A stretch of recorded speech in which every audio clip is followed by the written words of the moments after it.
Good morning. Welcome to Thoughts Can Change Your Life with me, Reverend Wolak. Today, I want to explore karma. That's a term that gets thrown around a lot here in the West.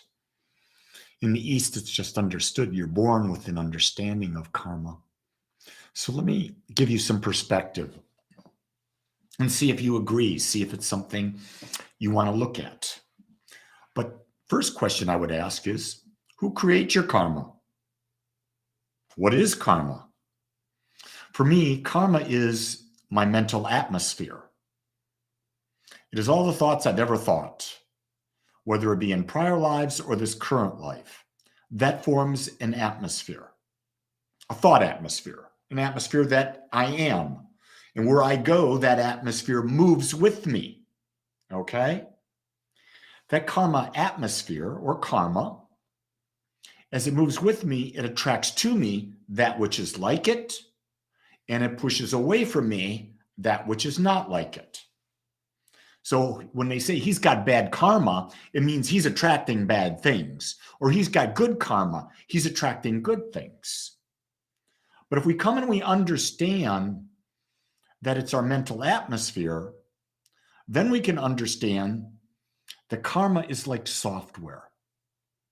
That's right, it's software that is running our lives. But here's the thing. If you're conscious, you can consciously choose to change the software. You can change the update you're putting into the software. And you could make it Lee, best ever update. Or Zach, best ever update.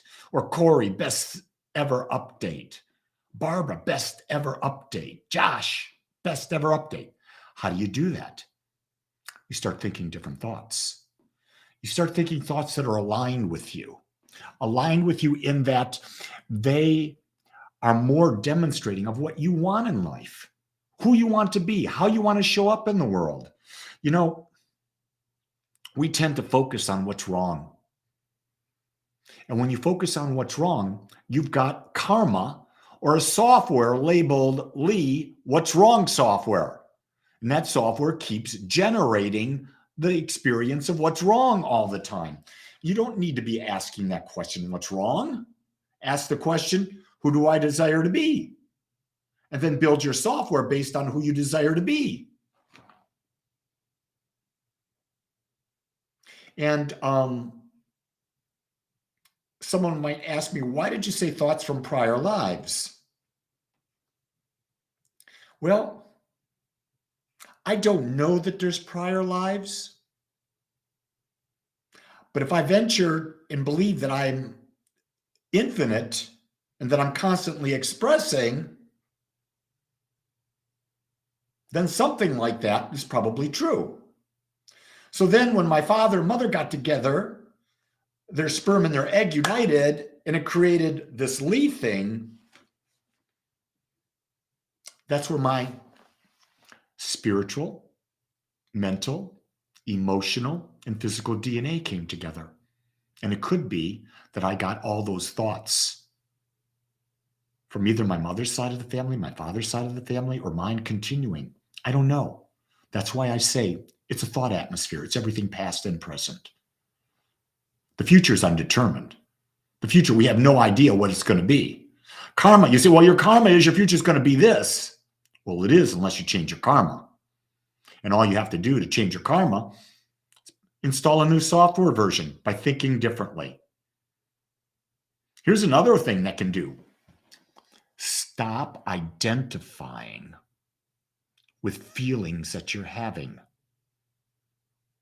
Stop identifying and saying, I'm depressed, I'm angry, I'm broke, I'm sick.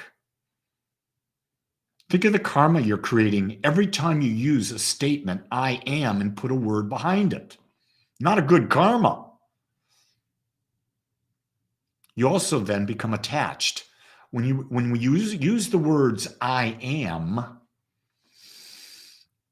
you start attaching to it. Do you see where I'm going with this? But in retrospect, there's three parts of you. There's the body, there's the mind, and there's a soul. I define the soul as the infinite part. I define the soul as the observer, the witness. And if you can start coming from the place of being the witness, observing Lee being angry, observe Lee being depressed, observe Lee being that, you notice it's a different thing because it's not that I am. I'm observing me doing that. So I just share that with you. What's on your minds today? I see everyone out there. Good morning to all of you. Good morning, Colin. Good morning, Richard. Good morning, Josh, Anita, Zach, McBride. I can't see the rest of you because I'm not scrolling down the side here. And that's okay. I know you're out there. What do you want to talk about?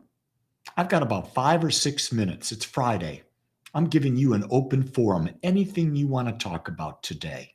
Anything. Just write a little comment on the side, and I love to chit-chat with you. Today is my wife's last day of work.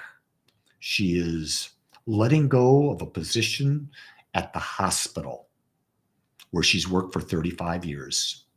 Some people would call it retirement. I don't call it retirement. I call it moving into the next iteration or creation of yourself. I don't like the word retirement because it says, oh, I'm going to die. That's not what you're going to do. And here's the interesting thing. I've been watching how my wife is dealing with it, and it's really interesting because I fully understand. You've got emotions on both sides of the coin.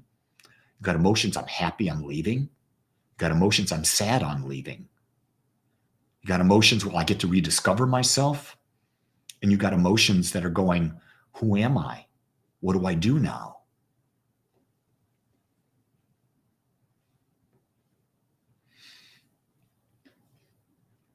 And she'll figure it out. She'll figure it out. Why? She's brilliant.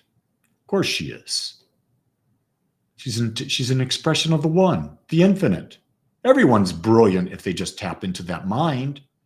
Richard, you're going to do great on your new job. Just remember, what are the benefits of having this job? What are the benefits of having this job? McBride, I love that. It's not retirement. It's living with fewer constraints. You're darn right, woman. I think you're a woman. Maybe you're not. And the reason, because corporations put restraints on you, don't they? Her boss didn't want her to quit. I thought of calling my wife up and saying, hey, hon, give your boss a call and tell her you decided not to retire, that you'll work until they find someone to replace you. And your boss is going to get so excited, so excited, so excited. And you go, April Fools.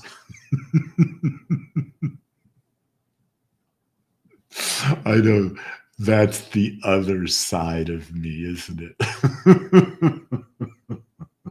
If you're not laughing right now, well, too bad. I'm getting a really, really good chuckle.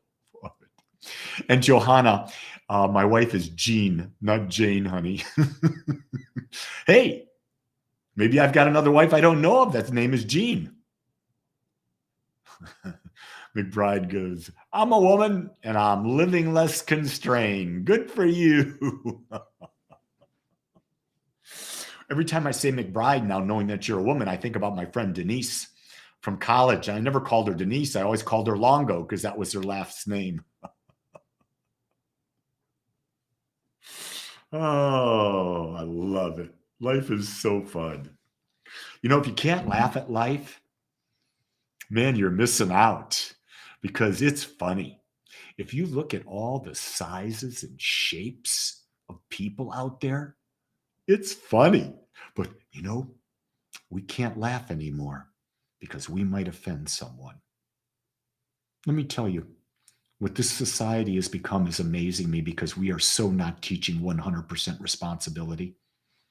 Because if we were teaching 100% responsibility, we would understand that how someone feels is based on how they view everything.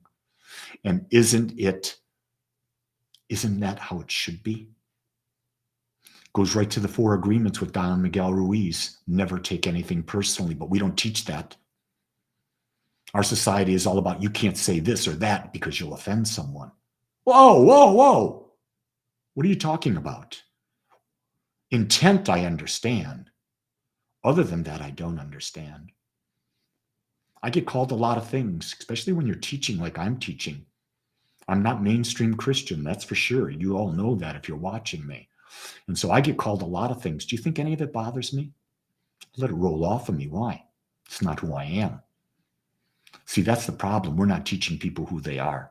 We're not teaching people that they're individualized expressions of the infinite and that they were created perfect, just as they are.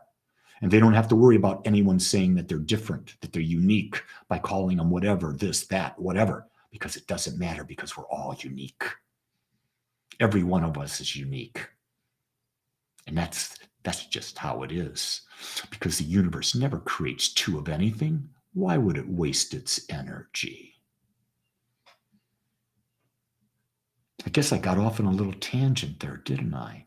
How do you feel about that tangent? Do you agree with me? Do you disagree with me? I don't care. This is about discussion. Remember, don't take anything anyone says to you personally because they're only saying it because they're judging themselves. Realize that if someone's going out and someone's judging another human being, the reason they're judging them is because they're judging themselves for the same thing. We never do anything to anyone else that we're not doing to ourselves. And you may say, no, Lee, that's not true. If you really think about it, if you really ponder it, you'll find out it is. I see it over and over and over and over.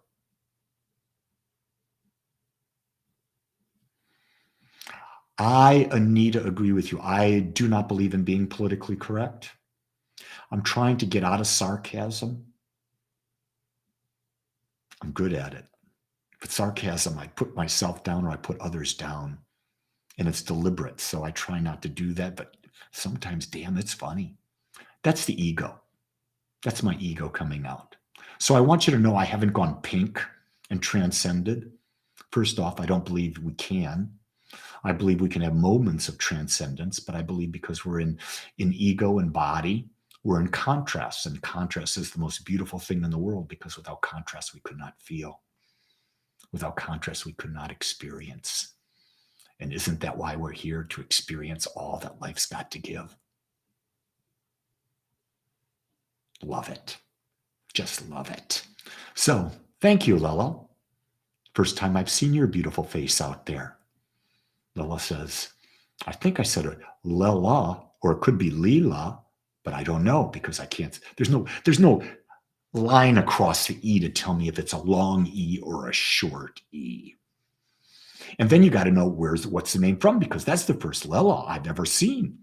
That's a first. Never seen a Lella before. So I'm pretty complete today.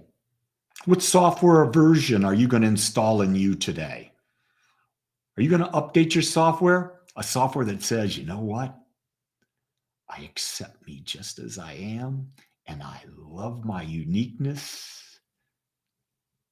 And Italy, I love it. Well, I'm half Sicilian. My mother came from Sicily. So I love you even more. So